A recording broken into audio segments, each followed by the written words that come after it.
This episode is brought to you by Red Riding Hood, the manga-inspired take on the classic fairy tale for readers grades K through 2, written by Christina Oxtra.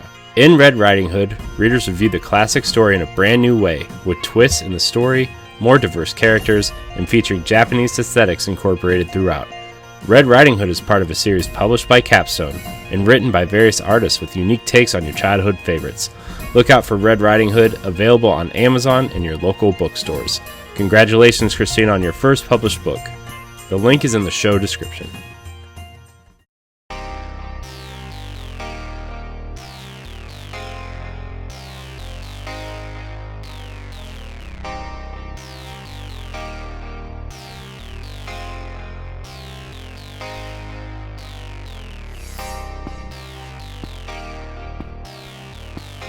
Hello everyone and welcome to 1v1 with Boss Rush Games. I'm your host Celeste of Nintendo Power Block and another Zelda podcast. Today I have the pleasure of interviewing David Lasby, a contributing writer at Zelda Dungeon and Zelda Informer, an English teacher, aspiring novelist, literary analyst, and activist. Hey, good evening David, how are you doing? Good, thank you for having me. That feels like a long list. I feel like I'm not working. Thank you. Oh, that's a good list to have. Very eclectic as well. That's right. I like that. All right. Well, how are you doing today? I'm good. I am so excited to have this chance to get together and talk about things that I'm passionate about, and hopefully as a community we're passionate about. So I'm really happy to be here. Well, thank you. I think it's important to hear from different walks of life and different points of view because I don't know if you're familiar with Daryl Davis. He's a black man who has converted former KKK members. Oh, right. Yes. Yes. So his approach, which I find so breathtakingly simple, yet also very scary, he said his approach was to talk to people he disagrees with from a place of respect, that not necessarily they would change his mind, but it would help them feel heard. And that is the first step in the right direction to helping someone who disagrees with you or maybe even dislikes you, to seeing where you're coming from. I think it's really important to help people feel heard. And that's what Boss Rush Games does, not just on serious topics. I know that sounded like a very bleak topic, but so many people have so many passions and just different approaches, different talents, and we're here to shine a light on that. So I'm really excited because I accidentally messaged David a few weeks ago. That's right. Because Ed had told me that we were interviewing David from Zelda Dungeon. And I thought, oh, David Lasby. So I messaged him saying, I'm so excited for our interview. And he said, oh, I can't wait to tune in, because he was thinking of the other David Nystrom, who's writing The Era Without a Hero. And I felt like I had egg on my face and was so embarrassed. But then that actually birthed a great conversation with the David we have here. And I thought, well, he is a writer for Zelda Dungeon. Let me get to know him and see if he's interested in doing one of these. So it worked out. It did. It's funny. Some of the best things in my life have happened that way. So, I'm all for it. And just before we get too far, I really appreciated what you said about the goal of Boss Rush Games, and that really resonates with me personally. Both, to my teaching philosophy, which we'll get into later, but also, nobody ever accused the video game community of not being passionate. So, I think that shoe fits. So that's great. Oh, I'm so glad. Thank you. And I think video games help to bring people together. I know they get some bad press, maybe certain circles, but there are so many good people. We can't discredit that. Absolutely. I agree with that.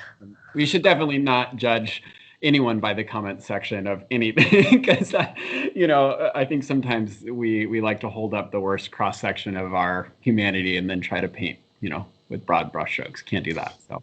Yeah, and we'll get into that, because there's an article that you wrote for Zelda Dungeon that got a lot of heat, but I enjoyed it. I thought it was really cool that you played this series and you saw these things, and oh boy, we're going to have some really good discussions today. Right. I love it. you can't go by the comments section. It's sometimes I wonder, are these people who are hurting? I don't mean that sarcastically. Are Sure. these people who don't feel like they are heard in their real lives, so they take to a virtual stadium, a virtual forum, and is that where they feel heard, and they let their pain out, their anger out in that way, and they direct it to someone who's not even necessarily hurting them? Yeah. I don't know. I think that's absolutely fair. I mean, my approach that I at least aspire to, I don't always do it successfully, but is compassion first and empathy first. And, whether it's in a classroom or an article that I've written, my first thought is, I wonder what's going on. One of my best colleagues that I work with in teaching has reminded me often that I need to approach with a curiosity mentality rather than leading with anger or leading with frustration. But tell me more about what's going on there. Why are you feeling that way? What's going on today?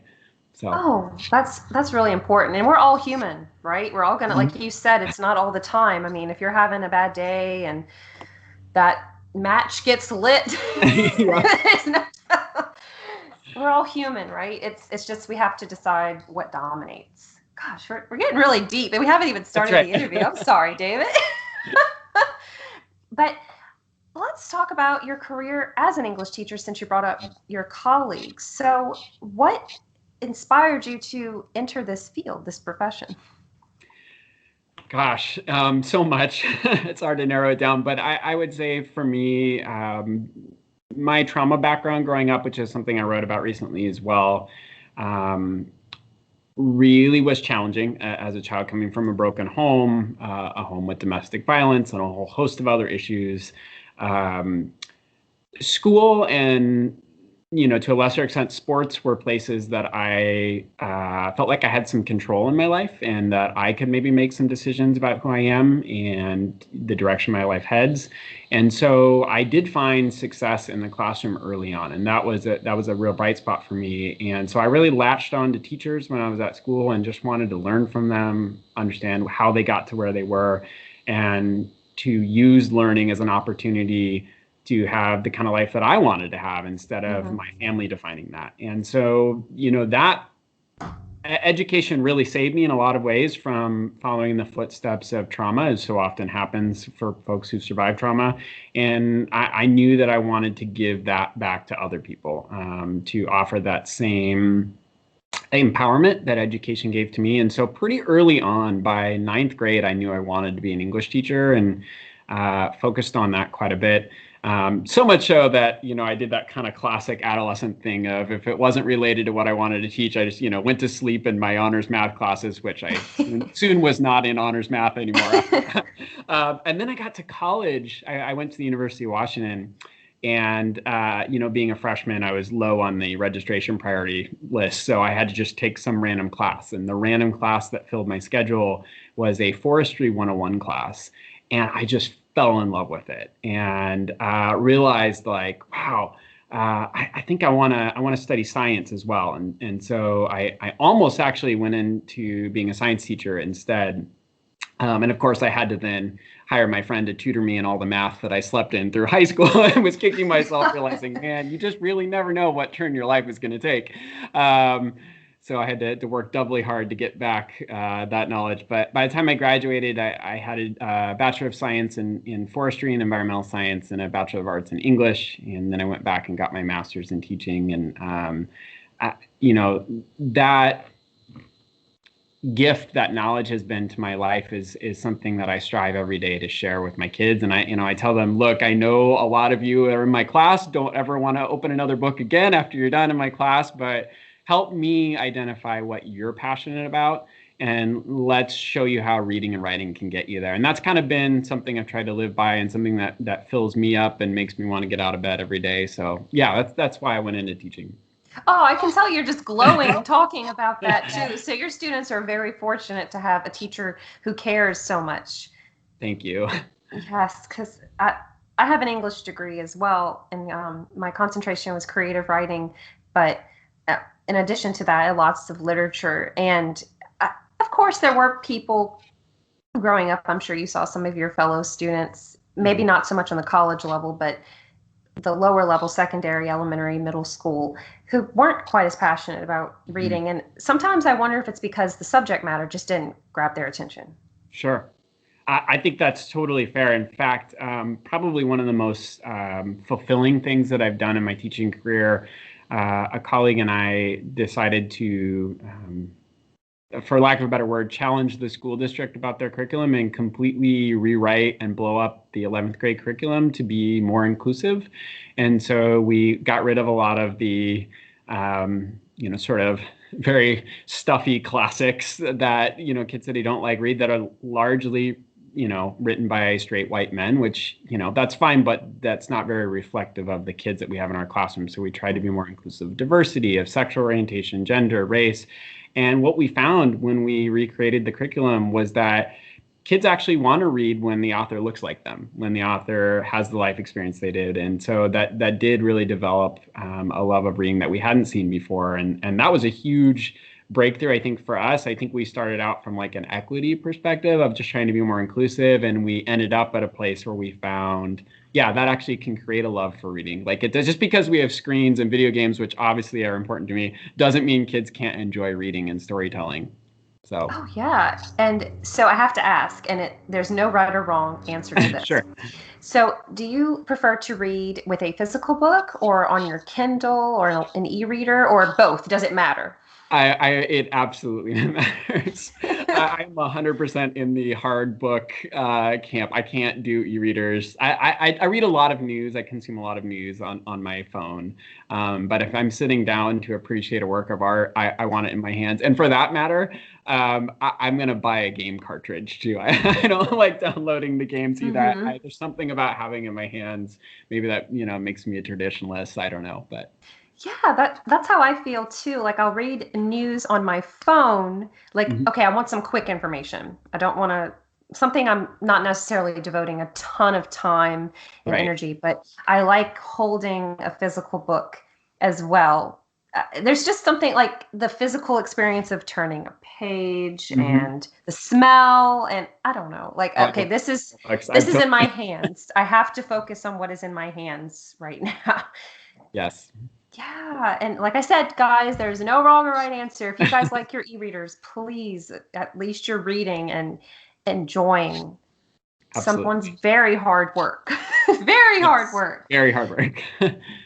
So in our pre-show discussions, David was telling me that he teaches both at the high school level and at the college level. Is that correct? More or less, yes. So more or less.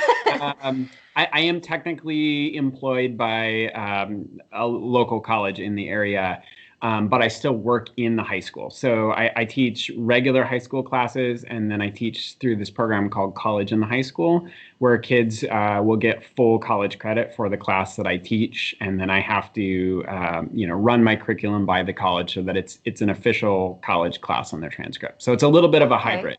Kind of like an AP class? Yes, like AP, except that it's not an AP credit. It's their college transcript will look like they took college classes at that college or university. So it's really nice for the kids. I wish we had opportunities like that when I was in school. Yes, they keep getting so many cool classes and so many cool opportunities, but I think that's a good sign because we're progressing in that direction. And so what you were saying with your colleagues about changing the curriculum for the junior year material. Now, what I studied my junior year in high school was American literature. Is that the case where you are? Yes. Okay. Yes. So you probably read like Huckleberry Finn and maybe like The Crucible or other sort of famous American literature. And To Kill a Mockingbird. Yep.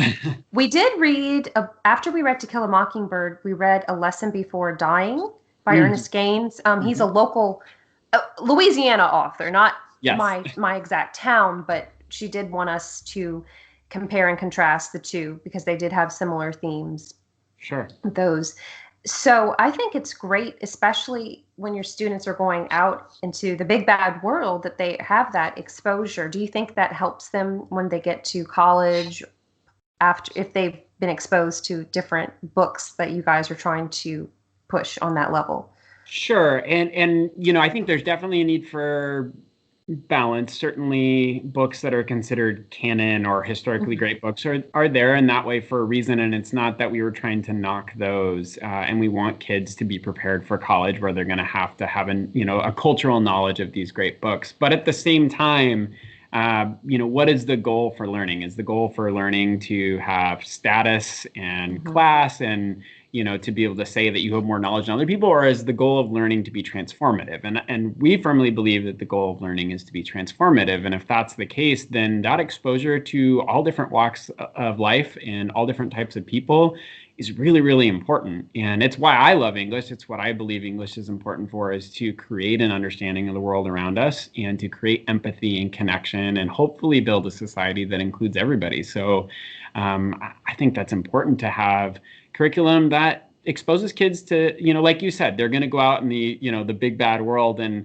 their first experience meeting somebody different shouldn't be, oh my goodness, you exist, I didn't know you existed. It should be, oh yeah, I remember this before, I've thought a little bit about this, and I have some more curiosity about who you are and what makes you tick. So that's the goal.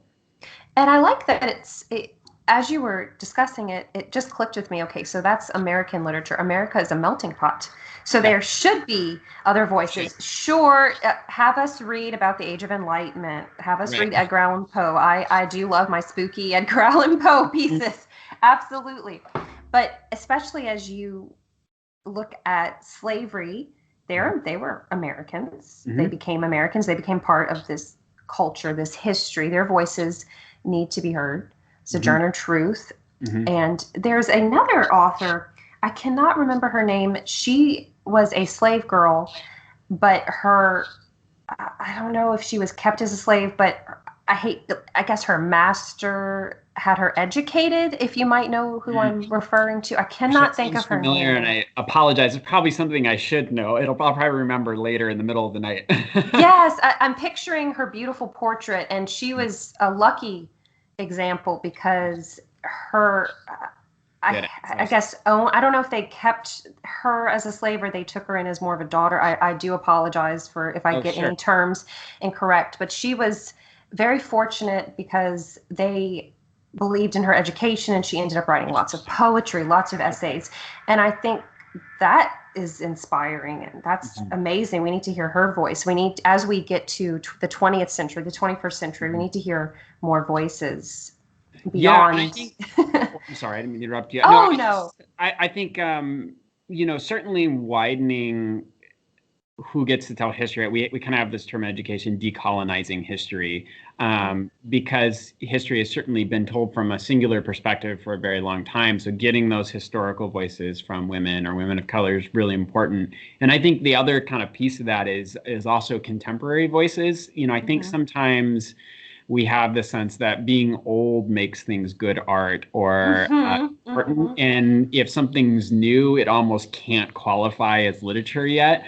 I think as a culture, we could change our perspective on it a little bit, because I think what I've found and what my colleagues have found is that when we include voices that are relevant to kids, when we include voices about what's happening in our country now, they buy in, they want to read, it relates to their life, it's more accessible to them. And so I think that's been a real challenge as well, is to try and find literature that both brings out a different perspective in the past, but also helps them shine a light on what's going on now, because there's a lot going on in our country now, so. Yeah. So tell me, when you were taking classes in the college level, were you did you become more excited as you got to the more modern pieces, or do you have a special place in your heart for the older pieces? Do you have a preference, I guess? Yeah, that's tough. So I would say when I was in college, I really was just hungry to learn about what was done before and sort of what is the knowledge and wisdom that's out there. So I was trying to read through as many of the classics as I could. And, some of them are pretty dense reading. I did fall in love with Russian literature quite a bit. Dostoevsky is one of my favorite authors. Just because he has such an awareness of social class. And I think for me, that was something that was always on my mind, coming from a lower middle class background, but with all the trauma and everything I experienced in my life, there's a good period of my life where I felt like an outsider. And so to be able to read someone that was so aware of these class distinctions and how we separate one another as human beings and how we ought to approach with love and compassion, that just really lit a fire in me. So I love Dostoevsky, but probably the thing that brought me the most joy in college was this really unique course that I got to take at the University of Washington. It's called African American Science Fiction Literature, and it was an entire class on this like super narrow sort of niche subject, and it was awesome. It was the first time that I read someone who's my personal hero now, an author by the name of Octavia Butler, who wrote Parable of the Sower, and she's actually a Seattle writer. She is just incredible. She's profound, and she imagines sort of these dystopian futures in the United States where we haven't gotten our act together as a country. And I every so often, every few years, I go back and reread that, and I'm surprised at how prophetic she is in many ways. And so science fiction and fantasy literature, while not often recognized as literature by maybe stuffy academics, is where my heart and passion really are. And that bleeds into my love of video games too, for sure. Do you ever feel this way? And thank you for sharing that. I've heard that name. I'm going to have to look into her literature. Thank you for that.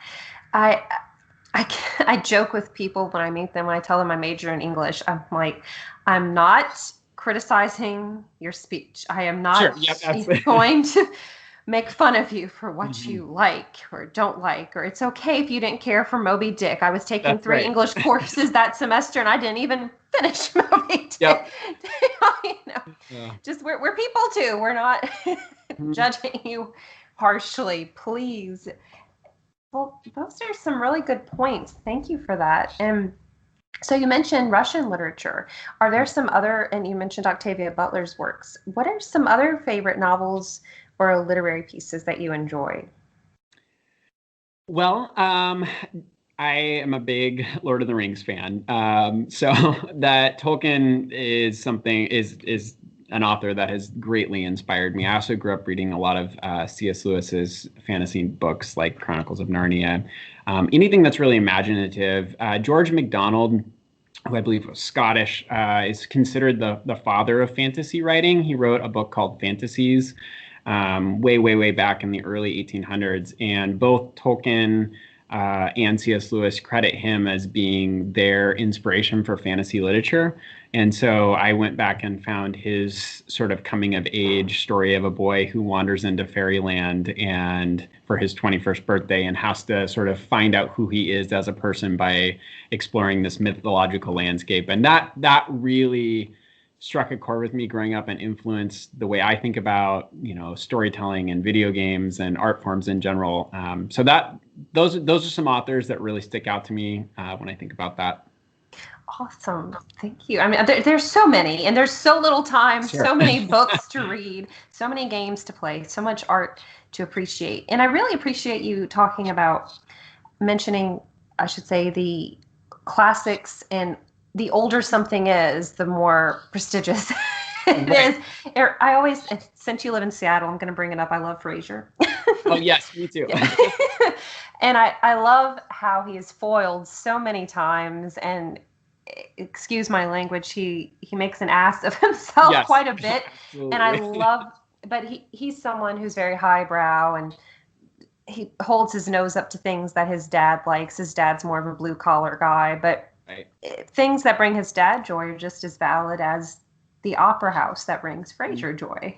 Absolutely. I love the tension between that. As both a lifelong Seahawks fan and somebody who loves literature, watching in between those two is really wonderful.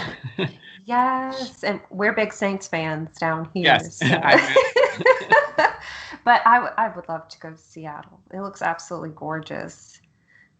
All right, so now this is going to be an interesting segue. We're going to talk about something I consider art, video games. What do you think about video games as art, that argument? Oh, I have a lot of thoughts about that. It's something that I feel really passionate about. As an English teacher, I'm in an environment where we do talk about literature as art regularly, as would be expected, and the classics.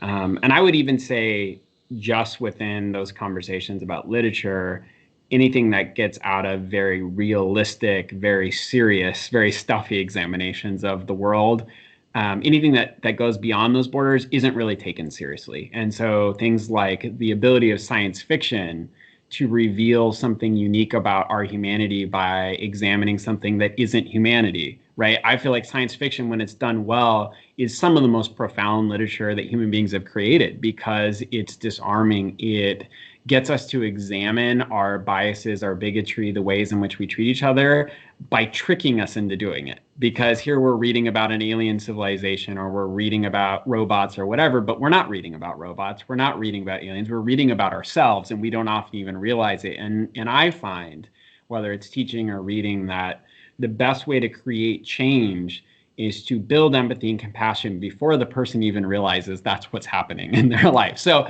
I feel that same argument about science fiction literature is true and more with video games. I feel very strongly that video games are the next evolution of storytelling. And my hope, and maybe this is getting out there a bit, but I hope that, 300 years from now, we have museums full of video games that people go back and look at. Oh, do you remember Breath of the Wild from the early 21st century? Yeah, that was one of the first, Nintendo games to really totally embrace, or rather the first Zelda game to embrace open worlds. What does that tell us about culture in the early 21st century and the skepticism of institutional rules and institutional thinking and the need to have linear storytelling? And so I think video games have that ability to be art, to tell us about our culture, to tell us about our humanity. And I hope that we have museums full of video games in the future. That would be so cool. Oh my gosh, I love the deep dive. Yeah. One other thing I would just add to that too, I actually, in the article I wrote for Zelda Dungeon, which I know we'll get to later about social class, I had a quote in there from Nathan Deardorff, while I look at my notes there. And he had said something to the effect that there's no other art medium where people so intensely identify with it. When people read Moby Dick, they don't say, I harpooned the whale. When they watch, Rocky, they don't say, I defeated the Russian boxer. But when they play video games, they say, I opened the chest. I defeated the boss. And that is something so unique to this art form. And we talk, I believe it was Atticus Finch in To Kill a Mockingbird, talked about walking a mile in other people's shoes, right? Well, with video games, we don't have to just imagine walking a mile in someone else's shoes. We literally walk that mile in someone else's shoes. So what a powerful art form to create empathy if done right. Oh, God. Yes, I remember that quote in your article, and it stuck out with me so much because it made me think. I recently posted a status of Paper Mario, the Origami King on Twitter, and it made me think. I didn't say Mario just finished the last streamer. I said I completed the last streamer. Right. Which I guess is true because he wouldn't be doing much of anything if I wouldn't turn the console on. That's true. I love that quote. It's brilliant. And I know this has been said many times, but with my favorite video game franchise, The Legend of Zelda, the whole origin of Link as a character being the sort of focal point or link for the player, the link between the virtual and physical world, right? I think gets back to that very idea that video games from the beginning, at least with their highest aspiration, were meant to be a place where we experience on a personal level something beyond our daily norm. Yeah. I love horses, but I don't own one, but I can go horseback riding virtually in the comfort of my living room. Right. So I love that. So that what makes me want to ask you, what are some of your earliest memories of games and some of the first games you remember playing? What was your introduction to this world? Well, I have been a Nintendo fanboy for since the beginning. Certainly I was born in the mid 80s. So, I guess that was kind of the end of Atari's run and really the start of, the Nintendo Entertainment System. So I think my first video games that I remember playing were the original Super Mario Brothers and, not being able to jump over the gaps because I just wasn't quite old enough yet to know how to do that. But really early on, I got into Legend of Zelda and particularly that the original classic, the ability to just go anywhere, explore anything, and to tell my own story, because there wasn't really a whole lot in the way of story, was something that really captivated me and allowed me, even though I was playing a video game, was also leveraging my imagination and sort of telling the story in my own head, and that really grabbed my attention. Go ahead. I'm sorry. Oh, I was just going to ask if you were someone who came up with your own stories while playing video games. Oh, absolutely. Mm-hmm. Me too. I think it's, and I was an only child, am an only child. So, there weren't a lot of siblings around. There weren't any siblings around to sort of entertain me. So I definitely had to find ways of entertaining myself. I mean, even playing the early sports games, there weren't ways to have a season, right? You could play individual exhibition games. So I would, get a big spreadsheet and be writing notes about my wins and losses and trying to track and create a season on paper because, what else are you going to do when you're a 7-year-old kid by yourself without siblings? But it helps you get creative in a way too, huh? It helps Absolutely. You have that ability to express yourself. Mm-hmm. And so you've probably stated this, so I apologize if this is a repeat, but what is it about The Legend of Zelda that grasps your attention? I guess it would be that could be an overall aspect. You could talk about a favorite game, whatever you want to say about Zelda. Sure. Well, I wrote about this a little bit in an editorial that took me quite a bit of time to write because I had to break through some personal mental barriers. But I wrote about my trauma history and what a special role Zelda, and particularly A Link to the Past, played for me. As a kid, I think I struggled a lot with this idea of how to be brave in a world with very adult problems, domestic violence and divorce and neglect and certainly other things going on in the home. And, when I was sitting in front of that TV screen for a few hours with this little green hero who, wasn't afraid to face the world of challenges around him, that inspired me. And I wanted to be like that. And particularly in A Link to the Past, there's this moment where, it's the first dungeon that Link has to face, and he has to go win the Pendant of Courage. And that really stuck out to me of like, wow, okay, here's this kid who he wasn't even supposed to be on this adventure. It was his uncle's adventure and he died. But then all of a sudden he's way over his head and he's winning this thing that proves he belongs. It proves that he has the courage to be in this very adult world, and he does it. And I was hooked after that. And that's always stayed with me. And I've really had an appreciation for those games. And even as an adult, playing Breath of the Wild during, another stretch of my life that was pretty challenging, to have that space to explore, to escape, to just be. I feel like that Zelda series came back in my life again in another way where I needed it for my own mental health. So Zelda certainly has a special place in my heart. I play a lot of other games as well, but that one sticks out. Oh, it's such a fun series as well. What do you have a favorite Zelda game? It would definitely be one of the two I mentioned. I probably have to give the nod to Breath of the Wild just because I enjoy playing it and I've put so many hours into it, but Link to the Past is definitely right there. So what is your favorite part in A Link to the Past, you would say? It's probably a little cheesy, but when I still tear up a little bit when he pulls the Master Sword out of the pedestal for the first time.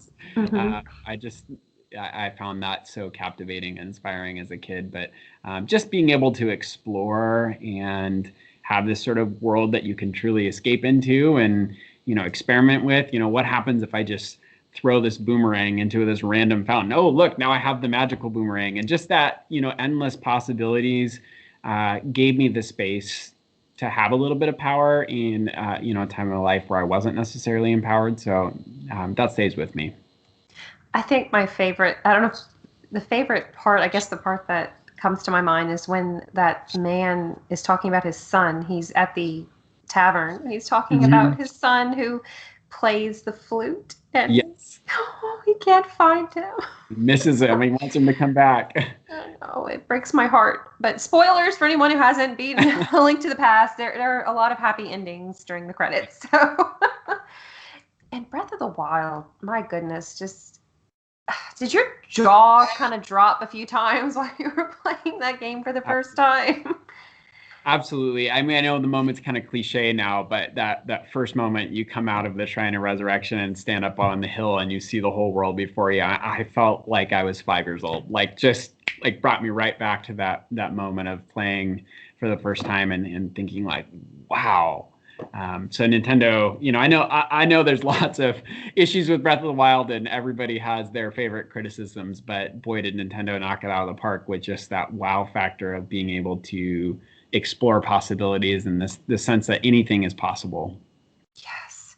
The first time I saw one of the dragons in the background, I just shrieked in the living room. And I was like, yeah. Is that a dragon?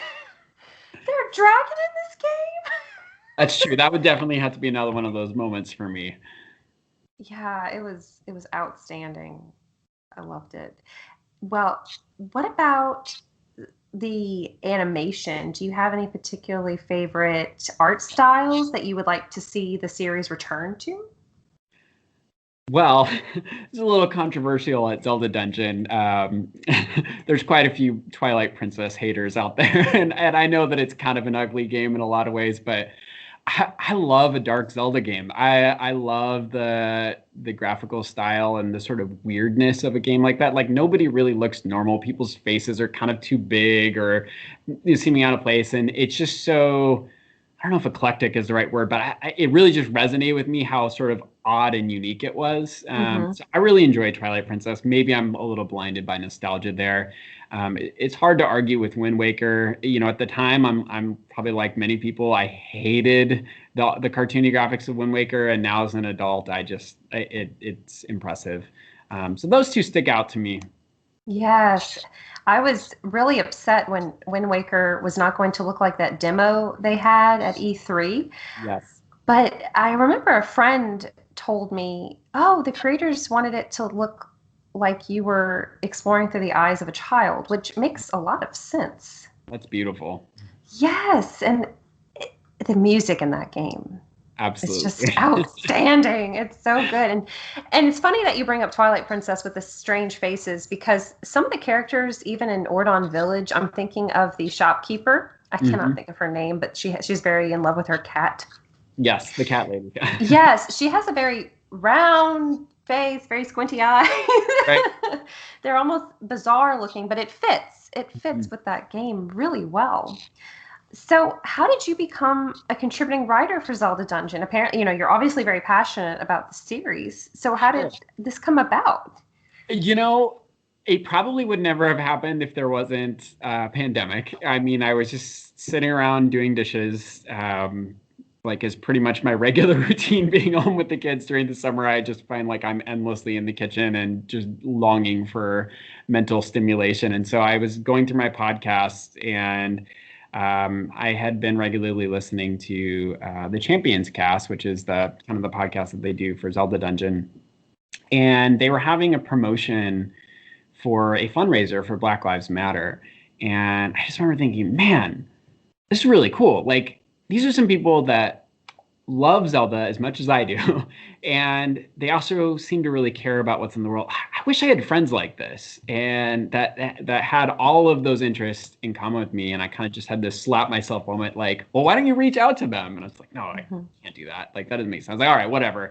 I worked up my courage, sent an email out into space that I figured I would never hear back from, and asking to be a part of Zelda Dungeon. And like 2 weeks later, I got a email from Andy Spiteri, inviting me to do an interview and send a writing sample. And I still kind of feel shocked to this day that I stumbled my way into this writing position. And it's been so awesome. It's been a great creative outlet for me. It's a great opportunity to grow in writing. I feel very comfortable with essay writing, obviously, as a teacher, and I feel pretty comfortable with creative writing. I've been working on a novel for the last 10 years and feel pretty comfortable with that. But news story coverage and sort of that kind of writing was a new area of writing for me. So it was great to grow a little bit and having to cover, so-and-so put out this song that's based on Zelda and having to write like a news coverage. So it was just a great chance to grow, and I'm really thankful to be there. That is cool. You get to stretch your journalism muscles. Yes. I'm very fond of Zelda Dungeon. I'm sure most listeners are either following Zelda Dungeon or at least have heard of it. It is a wealth of information for Zelda and some beautiful articles. I love it. I'm always excited whenever I see one pop up, and on my Twitter feed it's shared. So do you have to follow any kind of strict like AP guidelines, or is it pretty free form? I think, there are certain formatting things that they like just to keep the aesthetic of their website. And so I that's been a little bit of a growing thing for me to learn how things are done. In fact, when I first wrote my article on classism and The Legend of Zelda, I had sent it to Andy, who's the editor for these types of editorials. And I had like all my APA citations and, works consulted and all this. And he's like, David, you got to delete all this. This looks terrible. Like no one's going to read this, And it was really valuable feedback for me. Like, oh yeah, I got to write for audience. This is not, something that's going in like an academic journal. Lose the citations, Lasby. And so, I did. And I begged and pleaded to at least hyperlink my sources so that others could read those. And Andy said that was fine. So, so I would say that those are kind of the guidelines that I've had to learn to grow into, but it's pretty free over there overall. That's awesome. It's not as restrictive as like newspaper writing, where you're writing for, I believe my friends who majored in that said you have to assume that your audience has no more than like an elementary, middle school reading level if they just want to know who, what, when, where, why, how. Yes, exactly. And I suppose it also kind of depends on what kind of story or article I'm writing. I've had to learn to be concise with my language when I'm describing some Lego creation that, people aren't going to want to read my whole paragraph. They're just going to look at the picture. So yeah, that's a good reminder as well. It's, I really enjoy how you guys can kind of pretty much cover whatever you want. Mm-hmm. That's what it seems like. So you brought up the article, which I really enjoyed. Thank you. And in our pre-show conversations, our pre-interview conversations, David was telling me that this particular article garnered a little bit of heat. And I read it and I thought, oh, this is just his examination of what he is seeing in these video games. How do people get so angry? And then I made the mistake of reading the comments section. Yes. That article. And David, why don't you guide us through this journey if you are open to talking about it? Yeah, I think, again, this was a good lesson in audience for me. I think I have this love of literature and literary analysis, and I have this love of video games, and often the two worlds don't overlap. The folks in my video game world, which is totally fine, just aren't really particularly interested in literary analysis. And my, English colleagues don't always really have the time of day for video game talk. So I kind of, when I got to Zelda Dungeon, I thought, all right, I made it. This is my chance. Like, I'm going to dive in with literary analysis and, video games. And it was a good learning curve. I think coming in using such academic language just on a surface level, I think makes people feel like you're being too stuffy, or they think back to someone in the academic world who has been condescending to them. And, certainly that was not my perspective at all. So I think I bumped into that a little bit. And I think also, we're in a particular time period in the United States where things are really heated politically. And so any buzzwords at all that make people feel you're wading into politics just elicits fear, and I think fear in the sense of, I love my Zelda games, keep your blank out of my Zelda games, whatever the blank is for them. And so, and I get that. I'm not, trying to put anybody down for that. I love my Zelda games very much, and I would be upset if somebody just used it for a soapbox. But from my academic training coming into video games, my instinct and thought has always been, hey, here's this discipline and this tool to better understand the world. Wouldn't it be really cool? Wouldn't it be really interesting to look at games and just see what we see when we shine a flashlight on it? And so that was definitely my approach for the article. Thinking about social class, we live in a time period where we have pretty big wealth disparity in this country and a big gap between people who have and who don't have. And I just was wondering what the Zelda universe and the Zelda video games have to offer in terms of being art that could help us shine a light on that. Yes, because like you were saying with science fiction and fantasy, you're not really reading about an ogre versus an elf necessarily. Right. You could see those tones of racism or class disparity echoed in the real world. And as creative as people are, sometimes I feel like you're morphing what you see, what you observe, what you feel into this piece. Mm-hmm. It's reflected. So it might not be verbatim. You might not come out and say, oh, well, obviously this group hates this group. Yeah. But like that. So, I enjoyed that article. Thank you. Well, and my hope was just, let's not reinvent the Zelda series, but just, we always have Link as the chosen hero, right? He is the one chosen by the gods to set the world right. And while I love escapism as much as the next person and fully own that a big part of my upbringing was finding escape in The Legend of Zelda, that doesn't necessarily fit with the world we have now, that we don't have a chosen hero from the gods who's going to come and set things right in our country. We don't have the chosen one who's going to fix racial disparities or gender disparities or income disparities. So wouldn't it be interesting if we had a hero in Zelda who was just a regular person who had to come along and find a solution in spite of not being given all the tools or gifts to work with? And wouldn't that really speak to some of the pain that we already feel right now? I think all of us probably hope on some level that even though we're hurting, we have what it takes, that we can maybe do more than what we even think is possible for ourselves. And wouldn't it be great to have a hero like that, even just for a single game in The Legend of Zelda? So. Yeah, because even though, like you mentioned in the article, he's usually a commoner, he's in some cases a farm boy, just different, I don't want to say lowly, but not prestigious or royal bloodlines kind of his status. Yes. But he is always destined. He's always elevated. Mm-hmm. And your discussion of that made me think about the part in Ocarina of Time where Zelda is sad that she took away 7 years of his life. So she wants to send him back in time so he can relive those years and gain that back, because time is something you usually can't replace.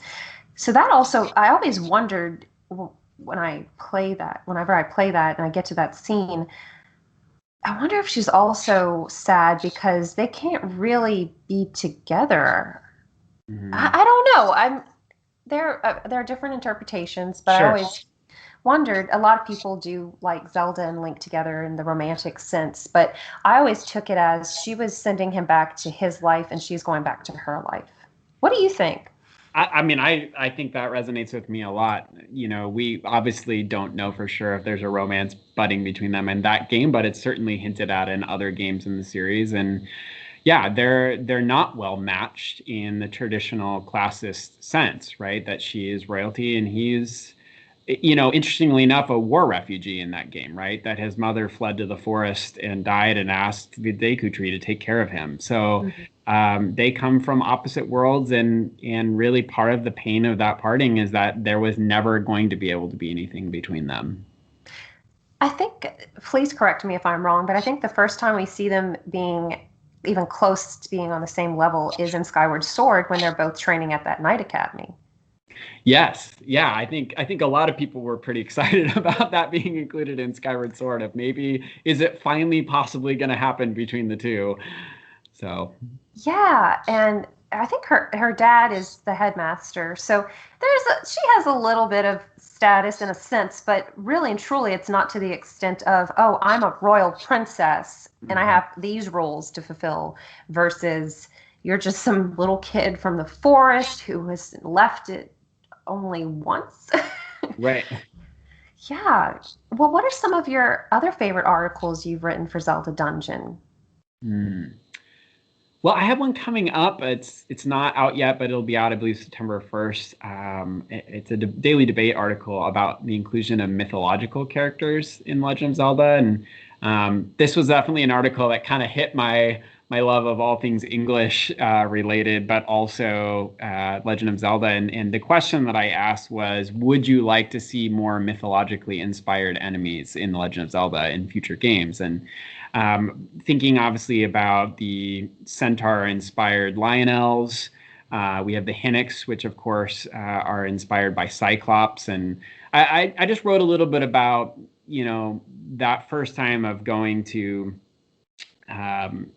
it's not called Koholint Island in Breath of the Wild. The name is totally slipping my mind here, but it's basically Eventide. Thank you. Eventide. Okay. Yes. Going to Eventide Island and, all the reference to Koholint and coming over the ridge between the bushes and seeing the Hinnox there laying down, and just immediately my mind was thinking about Odysseus and being on this other strange island and seeing the Cyclops, and just all the little nods to Greek mythology. I love that. So I was pretty passionate about that, and I would love to see that included more in future Zelda games as well. That's a great analogy. That's a great comparison. That is so cool. Do you have a favorite Greek myth? Ooh. I know, that's like... the idea of stealing fire from the gods and creating equality, or maybe not equality, but raising up humanity is always really interesting to me. Crossing the river Styx and going, into the underworld also, I think, captures my imagination a little bit as well. So stories in which human beings in mythology do things that they're not supposed to do, right? That we somehow find a way to get into good trouble, to do things that no one expected us to be able to do, steal the fleece, right? Those kinds of stories always capture my imagination. Yeah, they're really cool. And sometimes they can seem a little intimidating, or you don't really... Sometimes people don't get them when they read them when they're younger, but then as you get older, you can see that reflected so much in the real world. Definitely. I really liked your article. I have two saved for reference. I liked your daily debate about, is it time to move on from the Master Sword? And you alluded to several Zelda titles where Link does not use the Master Sword, like a Majora's Mask. He does not have a Master Sword. Yeah, and speaking of articles that got a lot of hate, this one as well. But I think sometimes people feel like if you ask a question for discussion, that you are recommending that we do away with it. Look, for everybody listening, I love the Master Sword. I'm not proposing getting rid of it, but I do think it's interesting that we ask questions sometimes for how can we make our favorite stories bigger and include more. Would it hurt to have one or two more mythical weapons in addition to the Master Sword? So that's kind of what I was thinking with that. And it is true. We sometimes think, it's like peanut butter and jelly, right? They go together, Link and the Master Sword, but he doesn't actually use it in a majority of the games. There are quite a few games where he doesn't. And, the Four Sword is the one that appears in the most games. Then there's a lot of just singular swords that appear in other games outside of the Master Sword. And the Four Sword actually has a little bit of mythology around it, with Vati and releasing him into the world and the turning Link into four heroes. And there's this own little mythology around it that, in my opinion, doesn't take away from the game. It adds to this very rich tapestry that is the Zelda universe. So I would love to see more mythical weapons in the future. Some really great commenters for that article too have brought up things like, why not have like a legendary spear? What if there was a way to take the essence of the Master Sword and put it in other kinds of weapons, like an axe or something like that? So I love those ideas. Anything that, not that I don't appreciate the same story over and over again and revisit things, but man, if we can add to it, why not? Yeah. And of course, I'm sure that there referencing Arthurian legend with the Master Sword, right? Right. The sword in the stone. Pulling it out of the stone. And Link's the only one who can wield it, just like Arthur's the only one who can wield it. And that, gosh, you're making, as you're discussing this is making me think, oh, and I'm sure somebody's going to come for me when I ask this. Is the Master Sword truly what slays evil? Because in Breath of the Wild, you have to keep recharging it. And you can still kill other creatures with other weapons and things like that. So, in fact, I seldom use the Master Sword in Breath of the Wild. Well, it's interesting that you bring it up. I think one thing that I both love and feel frustrated about with Nintendo sometimes is that Nintendo prioritizes gameplay above all else, above storytelling. And sometimes that's really wonderful because it's rare to play a Nintendo game that's just bad controls wise and gameplay wise. Like you can pretty much count on a minimum standard of quality for Nintendo. The downside is there are times where Nintendo's storytelling really lags behind other systems. And I say that as a Nintendo fan. I love Nintendo, but it's true. And I think with Breath of the Wild, their desire to encourage players to experiment, to try new things, to use weapons other than the Master Sword was really successful. And in order to make that happen, they had to have the weapon breaking mechanic that everybody complains about. They had to have the Master Sword run out of energy. My question is, did the story suffer as a result of that, right? Like, did that lessen the status of the Master Sword? And for me, ultimately, I didn't care because I loved the fact that I got to experiment and it forced me to have to use other weapons or to, be on top of my supply management. I think that added to the complexity of the game. But I do think that perhaps is a small dent in the sort of mythology of the Master Sword, maybe. Yeah, that's a great point. And is the true power within Link already? With the Triforce of Courage. Don't get me wrong, guys. I love the Master Sword. It's cool. I mean, frankly, you could put any weapon in the hands. I'm more interested in the storyline. The Master Sword is simply a tool to me. Absolutely. It's not the end-all, be-all for the series for me to love it or hate it, right? Right. And it doesn't have to go away forever. We could come back to it. Even when I ask things like getting back to the social class article, when I ask stuff like that, it's never to tear down the series, but how can we make it bigger? And including more mythological weapons or mythic weapons in the game will just offer more to players, not less. And I think sometimes we react out of fear of, this is something I love, don't you dare take it away from it or ruin it, instead of, change is scary. Yeah, and something about the social class, I'm very interested in exploring the relationship between the Hylians and the different races. And they've changed as the series progressed, especially the Gerudo. I'm not going to spoil anything, but that's something I'm working on for another Zelda podcast on the side. So just a little speculative writing going on. I would love to check that out. It'll be coming out in September. So it's just, they're a tribe, for example, that I was very excited to see them walking around the world in Breath of the Wild. It was, oh my goodness, that blew my mind. And to see them actively pursuing their boyfriends. They alluded to it in Ocarina of Time if you talk to a Gossip Stone, but there is that little side quest where you can have these two people meet. It's a Gerudo and a Hylian at that little heart-shaped... Heart Lake. Yes. And I thought that was so cool. And I especially love in Gerudo Town, the classes. Did you walk in on the classes that you can attend? The dating classes, those were fantastic. I love the dialogue, and I love how she asked the different students, okay, what do you do in this situation? And two of the ladies have pretty calm, tame answers, and then one of them talks about how she's going to wrestle him or something. The teacher says, well, meet me after class. We're going to have a discussion about this. Gosh, I love that. And that's a great example too. I know that Breath of the Wild struggles in terms of storytelling when held up to other Zelda games. But one thing that we should acknowledge is how well the game tells a story through dialogue of characters. And if you're willing to spend the time talking to everybody in Gerudo Town, the story is told. It's just not told in a traditional fixed camera narration that we're all so used to. And so I think maybe the storytelling is a little underappreciated in Breath of the Wild because it's done in a different format than what we're used to. Now this is segueing away from Zelda, but you made me think of it. So I believe, is that called implicit storytelling? Yes. A little bit.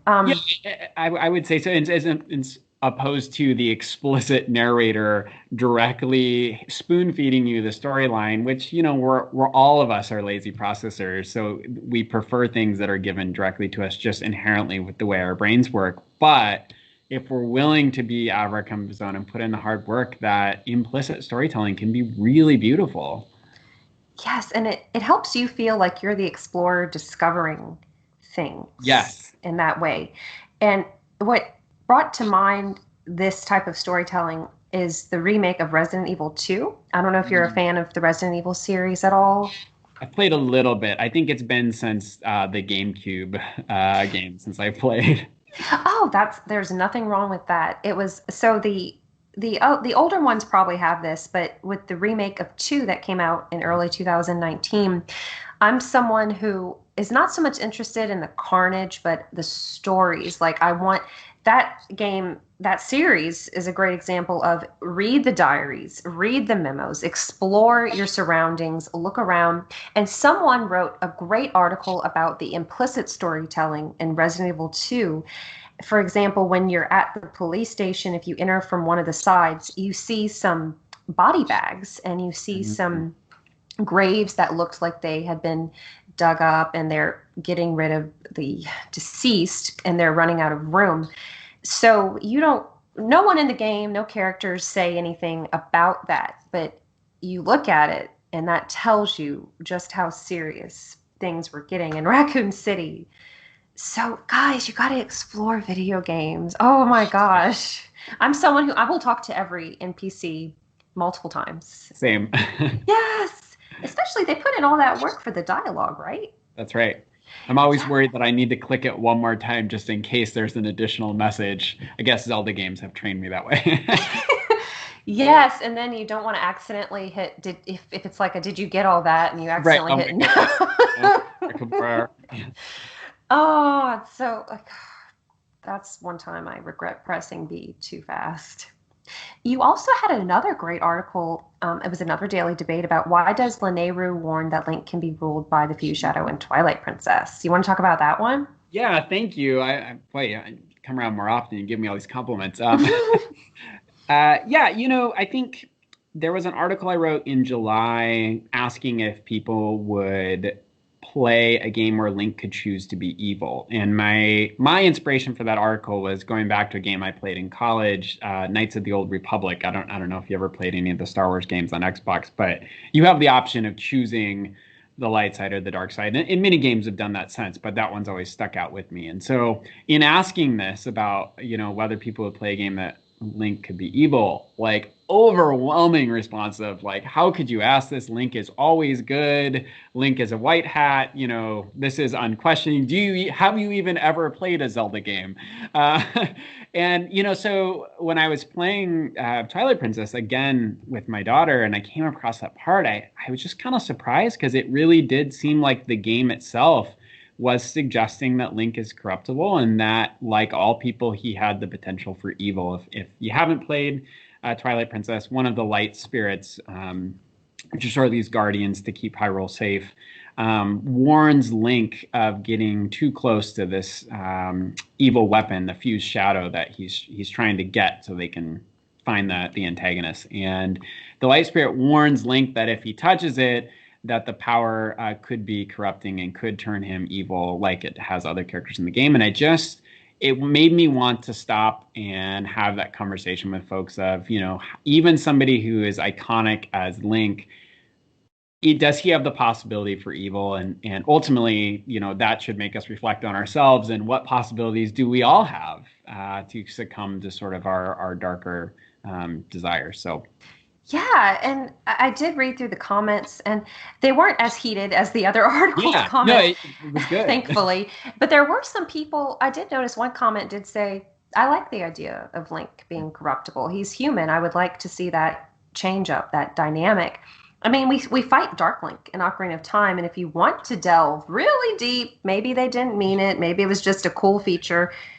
A lot of people look at that as the symbolism of Link battling his inner feelings, and we take for granted that, oh, this is a game. But if you think about it, he's still a kid. He's only 17, and he hasn't gone through 7 years of growing up to reach 17. It's a sudden transformation. So is he still operating with the mind of a 10-year-old in some ways? I don't know, maybe. The black and white thinking. I mean, that is the brain development that we all go through. We go through that black and white thinking.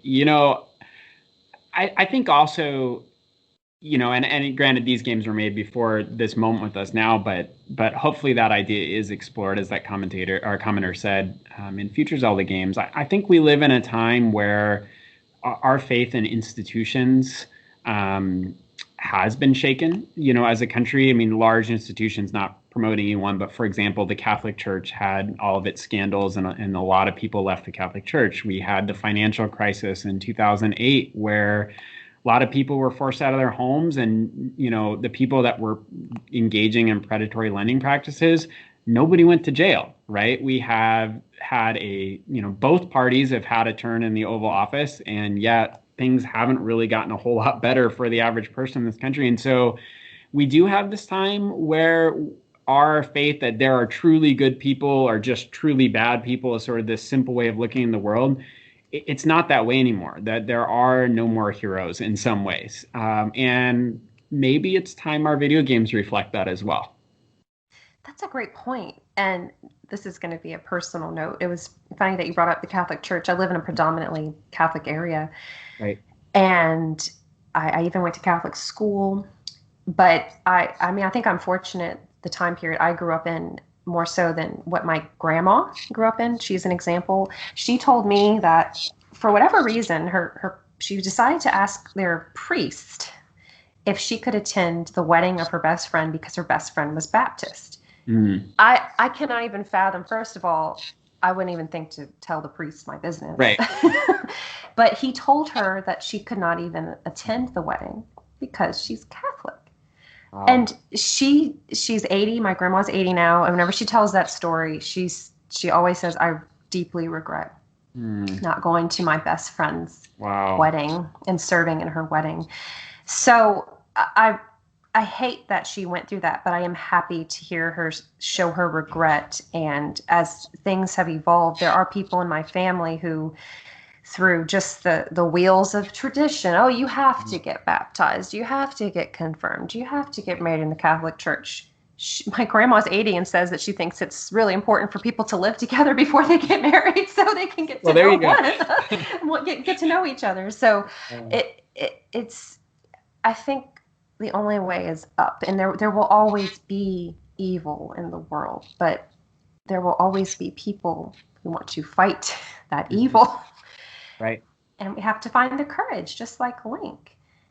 And if I could just add to that, I think one advantage of not thinking in such black and white terms that people are either all good or all evil is that if and when we mess up, that doesn't mean that we're suddenly in the evil category, that we can allow space for people to be imperfect and hopefully to have a path back towards redemption. That's one thing I think in our culture, and I understand the desire for things like cancel culture, because a lot of the times it's folks who have been disempowered for so long wanting to finally have the power and to say, no, you do this to me again, you're canceled.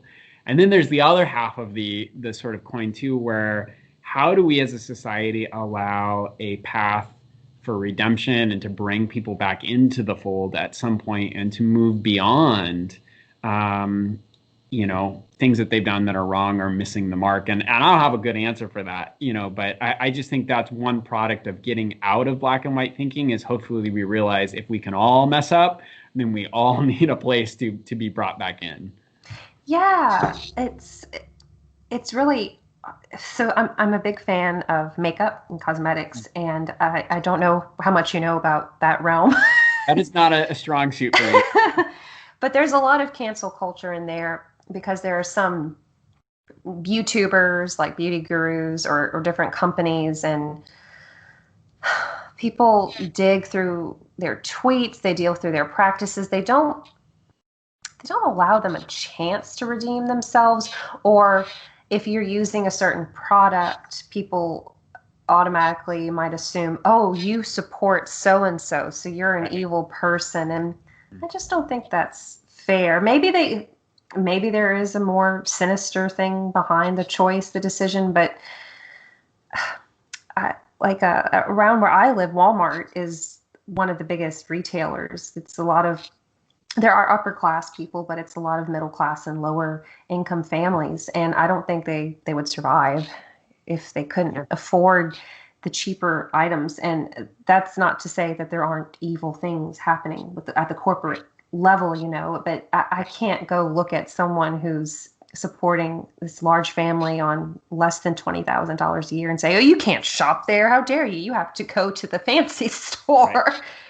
For people who are already very put upon by society to have this added burden of, oh, and you're also the one that needs to bear the moral responsibility while trying to feed your family.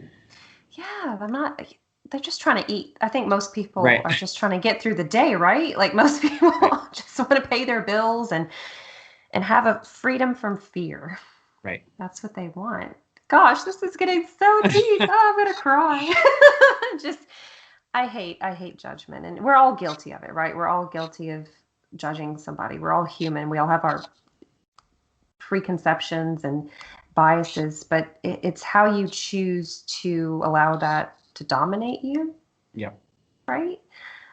And so is there anything else you would like to say about Zelda or Zelda Dungeon or anything?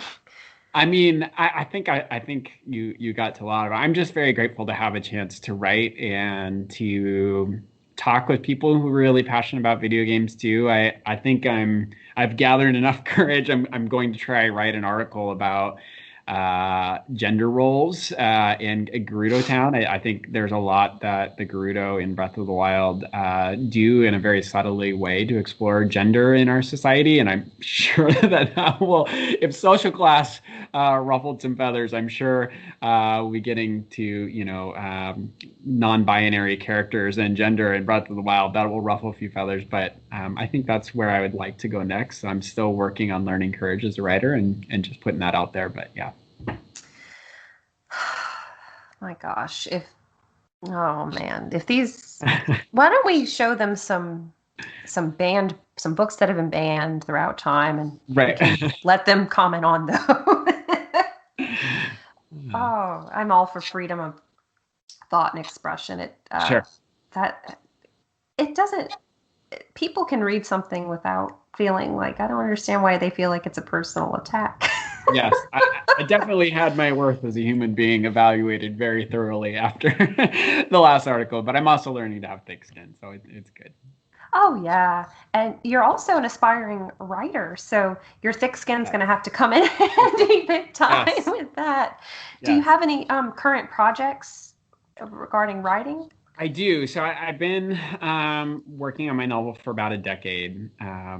I actually pitched it at the Northwest Writers Association Writers Conference this past fall, and I did have a pretty successful pitch session. I had 5 agents and an editor want a copy of my manuscript. The editor, I still need to finish my changes before I send it to her. But unfortunately, as often happens in the writing process, I just wasn't a good match with the agent, either for the genre of writing I was doing, or because, my writing's just not there yet. There's always room for growth in writing, but we get very comfortable with rejection. But so I have finished my manuscript, and I'm about my 3rd rewrite through on it, and hoping to I was supposed to attend the writers conference again this fall and repitch it, but with COVID I'm gonna have to take that off. So would you like to talk about the genre or the topic of writing? Is that okay? I didn't Yes. Oh gosh, it's all about you, David. Okay. Something about me is I'm a pretty strong introvert, so I'm grateful for the chance to be on here and stretch myself a little bit. The words "It's all about you" are very terrifying. So, Oh, I understand.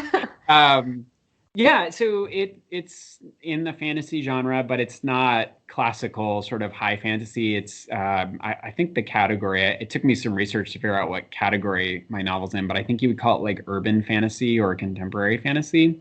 And the inspiration for my novel was actually a couple of things. So, a brief story, if that's okay. One of my lifelong childhood friends, this was a number of years ago now, he got cancer when he was really young. He was in his mid 20s from a medication he was taking for another health condition. And it was really sad. He found out 2 months before he died that he had really bad stage 4 cancer. I'm so sorry. That was it. And it was, that was a really profound sort of moment for me. It was my, everybody probably remembers the first person you lost that was really close to you like that. And he sticks out to me. But he was in the hospital towards the end, and I was going to go visit him and, say our goodbyes and whatnot. And he had slipped into a coma the day before I was able to come visit him and had been in a coma for a while.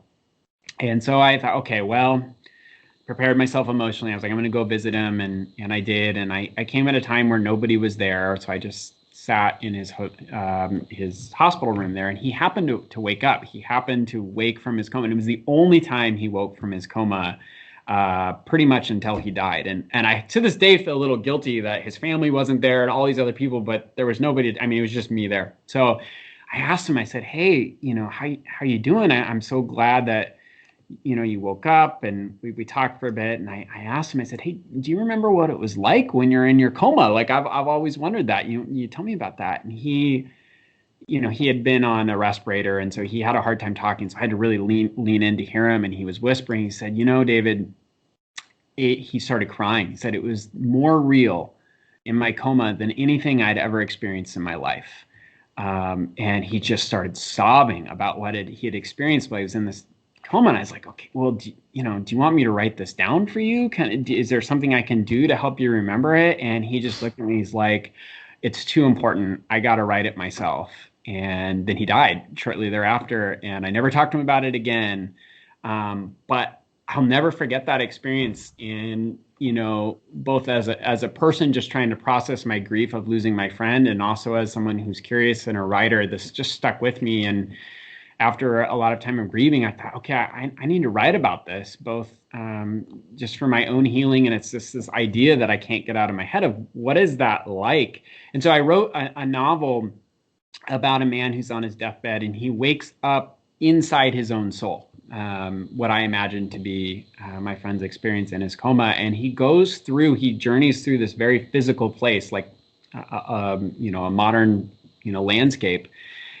Seeing these very ugly and broken places in his soul, and also these very beautiful places, these gorgeous landscapes that he falls in love with. And over the course of the story, he understands that the place he's traveling through is actually his soul, and that he, in order to find his way out, he's going to have to learn to love the parts of himself that he doesn't love, the parts that are left over from trauma and the dark parts of his life, if he's going to save this place. And so the story unfolds that way. And, of course, in addition to processing my friend's death, it helped me process a lot of my own grief. I mean, it's certainly, every writer, I suppose, writes themselves in their first story.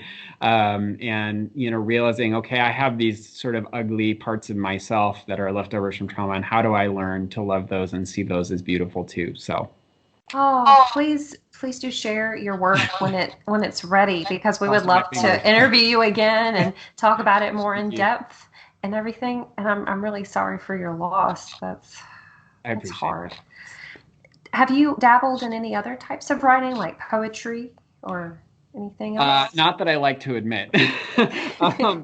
I do have a collection of poems that I wrote in college, and but I definitely think that that's not the genre that I'm gifted in. So that collection of poems will, maybe somebody will find it when I'm dead. But oh gosh, were you a big writer when you were younger?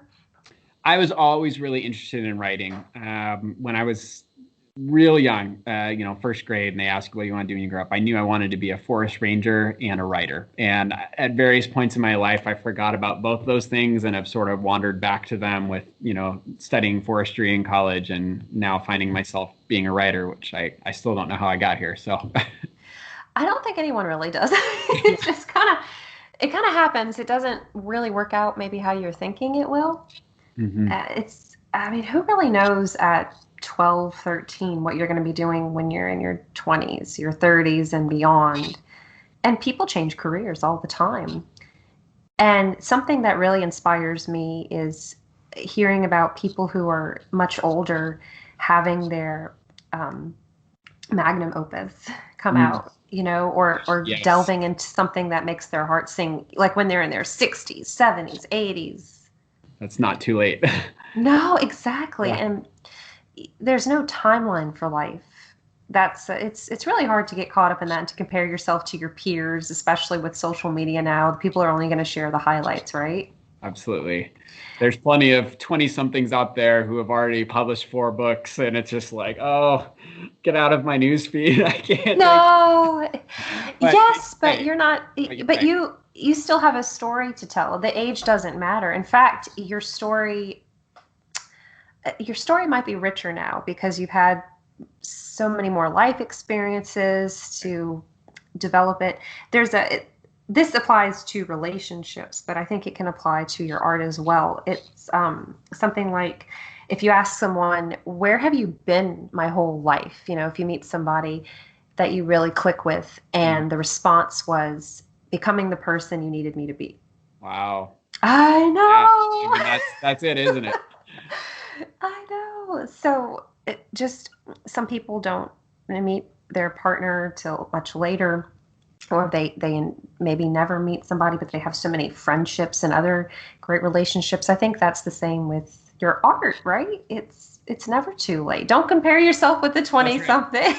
And certainly the self-criticism comes easy, I think, when you create any kind of content, and writing is a particularly exposing art form. So the community is so needed to have that encouragement and reminder that we're all on our own journey, because you just won't get there. I am actually in a writers group with my colleagues, and we meet periodically and share our writing and get feedback. And that's been a great venue for me to overcome my anxiety and self-doubt. And honestly, it's something that I ask my students to do. I make them go in writing groups when they have their essays and share their essays. So it's been good for me to, have to do the same medicine that I give them, so to speak. Yeah, So, you can understand their fears. yes, absolutely. What you're doing for your friend who passed away, the inspiration, in a way, you're kind of acting like Shakespeare, where he talks about how he can immortalize people in his writing, right? A lot of his sonnets deal with that, with I've immortalized you in this poem. I've immortalized you in my writing. So he's going to live on. That's right. That's the hope. Oh, yes, he will. And his life is richer for having you in it, I think. So you also are very interested in activism. Is that something you're comfortable talking about?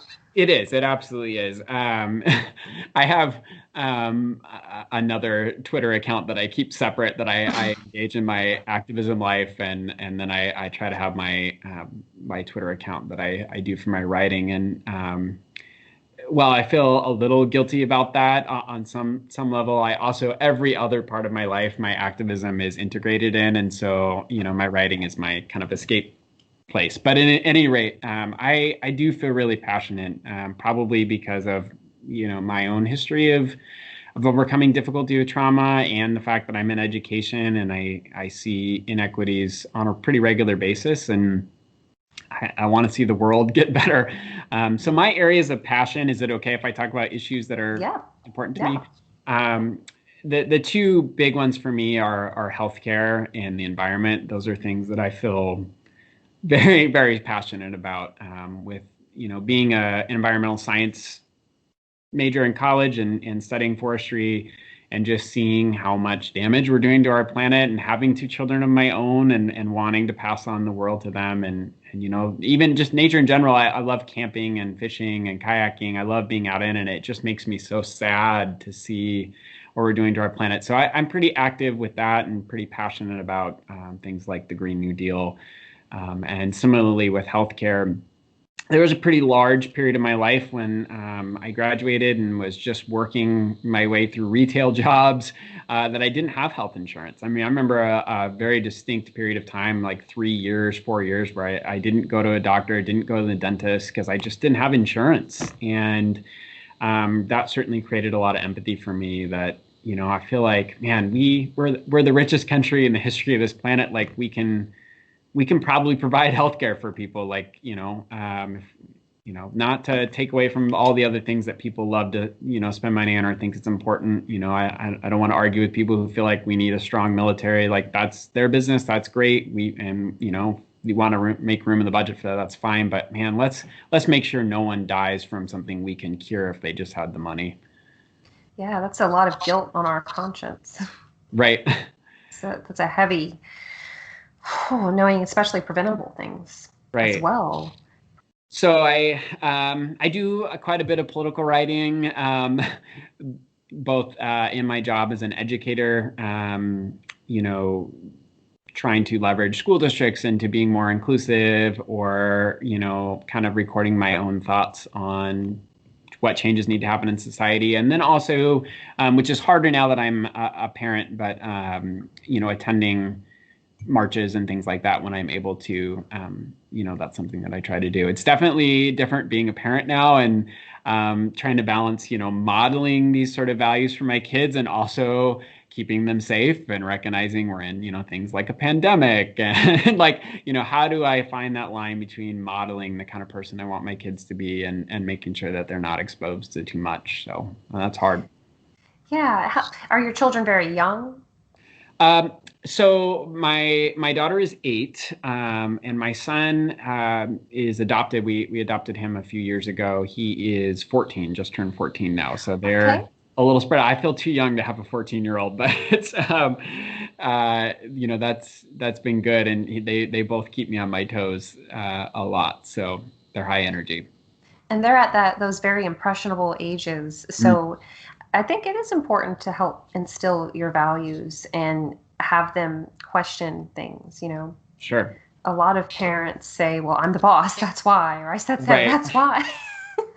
That's right. And are there any other, sorry, go ahead. Oh, no, you're good. Just, I think they're very curious. Like you said, they're very impressionable right now, and they have questions about what's happening in the world, and finding that balance between explaining these are the things that are happening in society. We are treating people fill in the blank way, but also recognizing that I don't want their childhood to be full of fear, and how do I find that balance of balancing that privilege that they have as, 2 white kids in a relatively safe neighborhood now, with also they need to be aware of the world and they have the power to do something about it. And there's, for as much as I second guess myself with writing, it's like that exponentially with parenting. Lots of nights of waking up thinking, oh, I should have done that differently. But I think that's a sign of a good parent. You care. Thank you. I hope so. That's true. Are there any other type of activist topics you'd like to discuss, or are those the ones you're mainly focused on? Well, yes.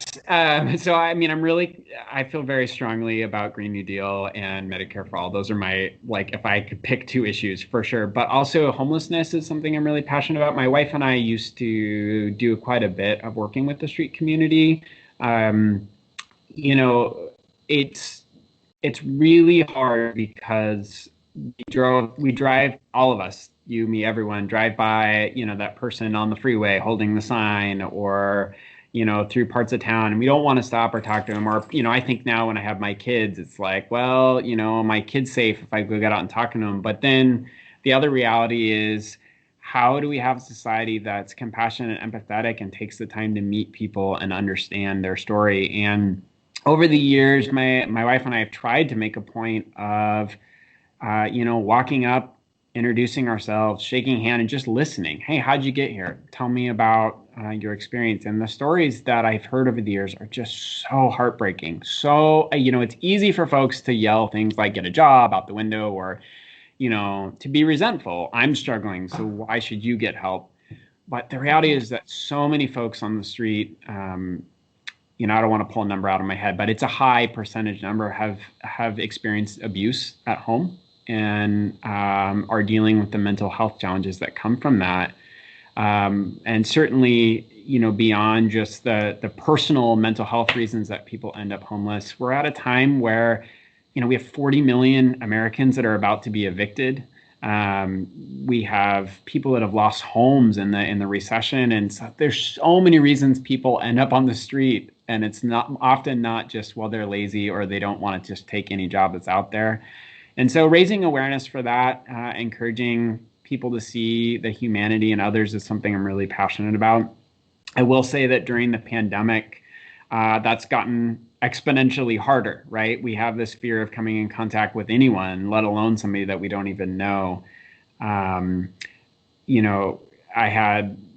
I was at the grocery store the other day, and there was a woman with a small baby out there. And I haven't really stopped and talked to a homeless person as much as I used to because of the pandemic, but she was just sobbing with her baby there. And I just was like, okay, I got to go talk to her. So I had my mask on and I did my 6 feet thing, and I just listened to her, and she was just crying because her son had asthma and he couldn't afford his inhaler.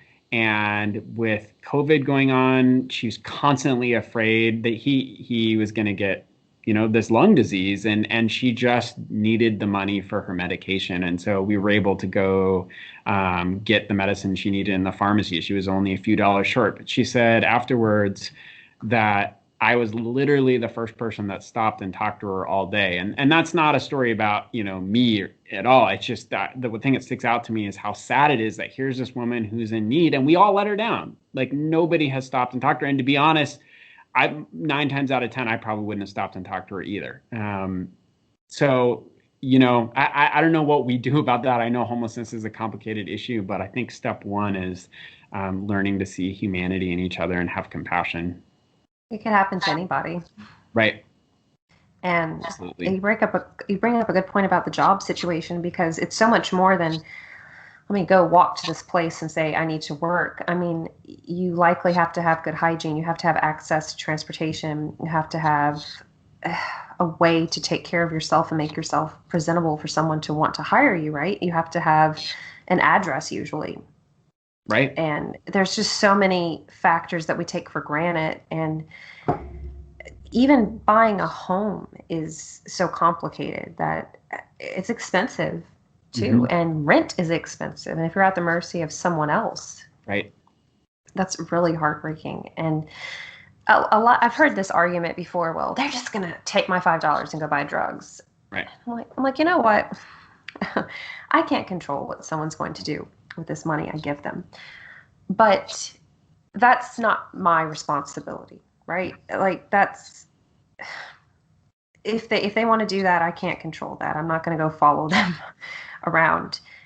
And I hate that argument, because I think, I'm sure my money down the line has been used for much worse without my realizing. Absolutely.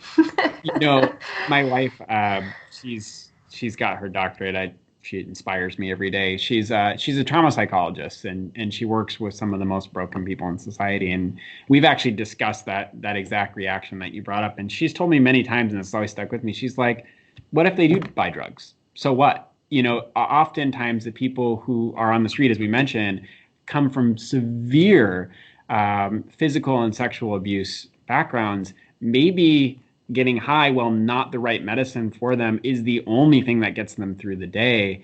We need to approach with compassion and understanding first. Obviously, that's not the solution we want anybody to have. But when people are so broken and so hurting, like, who am I to say you don't have a right to get through that day? Like, so as you said, like, here's your $5, whatever you're going to do with it, you're going to do with it. And to be honest, most people aren't using it for drugs. That's just a convenient excuse we tell ourselves. Most people are just trying to get their motel room for the night or food to feed their family. But even if someone does, man, having been through trauma myself, I definitely don't have a right to judge how somebody survives their trauma. So Yeah, and how many people who are not homeless use it to buy certain substances that are not the Right. best for them? Right. So who are you to point a finger Right. and try to make this person look worse? And like you said, there are safety issues. You do have to exercise good judgment, and if you're with your children or if you're in an area where you do feel uncomfortable, absolutely Right. be cognizant and make your best call for you always. But at the same time, they're people. They're people. Just like you and me. And it is a complicated issue. And uh, there are so many people who, oh gosh, I'm getting on my soapbox. There are so many people who are very good at talking the talk, but not good at walking the walk. Yeah. There's a lot of hypocrisy. There are a lot of people who believe in the prosperity gospel, and Sure. that doesn't sit well with me. If you're poor, you must have done something wrong, because if you were living right, you'll have what you need. And man, I wish life was that simple. You're not kidding. And bad things happen to people who seem to be doing everything right as well. And I don't have an answer for that. No one does. Why Right. do bad things happen to good people? In fact, knowing that bad things happen to good and quote unquote bad people, that should make us more compassionate. Absolutely. I think. On the same page with you there. Oh man, I'm gonna cry after this episode. I'm very sensitive to those things, and I don't have the solution. And I try to think. I don't really practice anymore with religion, but there was a saint called Saint Teresa of Lisieux who was called the Little Flower of Jesus. She died when she was 24, and she was very ill her whole life, and she felt intimidated, kind of like you, where you compare yourself to other people and the great things they've accomplished. She's like, I can't do these great things. I can't go travel the world. I'm poor. But something that stuck with me, and I think can resonate with religious, non-religious, anybody, secular, she said, I'm going to define my life by the little things I can do every day. Little kind deeds, whether that's opening the door for someone, or like you, David, giving someone the attention to feel like a human in front of that store. Even if you're not out there erecting churches or Sure. schools in Africa or other countries that are popular for mission trips, it's no good deed is undone. I think about times if a stranger even buys me a coffee or something. Right. So yeah, That's all we have. That's all we can do and control is what we do in the moment. exactly. And I think what you're doing is important, and it'll have a ripple effect. Sure. So you might not see the big results right away. You might not see them in your lifetime, but you'll see them in those moments. And your students and the people you touch, they might not verbalize to you, but you could live within their mind. That's a thought. Yes. Yeah. Yes. Especially you're bringing up your teachers. You think about them and they've influenced you so much, and you may not necessarily talk to them every day, every year, but they're living on. Their legacy lives on. Well, is there anything else you'd like to talk about before I ask you the most important part of this interview? Oh my goodness. I think we've covered it all, but I'm curious what the most important part is. We like to talk about food. Okay. It's just I joined Boss Rush podcast in June, and I just started asking them, what are you guys eating lately? What are some of your favorite snacks? So I like to get to know people that way too, and ask them, what are some of your favorite snacks or your favorite meals? So would you like to share any of those? I would. I hesitate because I like to keep this secret because I feel like people are going to assume I'm judging them all the time. But I'm actually vegan. I've been vegan for 7 years. I am totally okay with people that aren't vegan, so I should just put that out there. I'm not vegan. You're not going to find them. Yeah. There are some of those missionary vegan out there that are a little hard to be around, but I'm not one of those. But yeah, so my wife is gosh, she's so amazing. I appreciate her so much. She makes like gourmet vegan meals all the time and always is willing to try like new recipes. And when I'm able, I like to help with that cooking as well and learn about it a little bit. We kind of trade off responsibilities, so I'm not always able to do that. But this week we made tandoori. She made tandoori cauliflower on top of rice and salad, and it was just fantastic. And there's a food blog we really like. It's got kind of a funny name, but it's called Clean Food Dirty Girl. And the reason they call it that is because she kind of has a potty mouth that the blogger does, but she makes all this clean food. She used to be a professional chef. Her name is Molly. I don't remember her last name, and she makes some of the best food I've tasted in my life. So that's something that we kind of do regularly. Like weekly, we try to make these week-long meal plans from Clean Food Dirty Girl, and it's all vegan food, and it's great. So my son is not vegan. He is a meat eater. My daughter is vegan. So every night at dinner, we end up making like 4 different meals to make sure everybody can come to the table.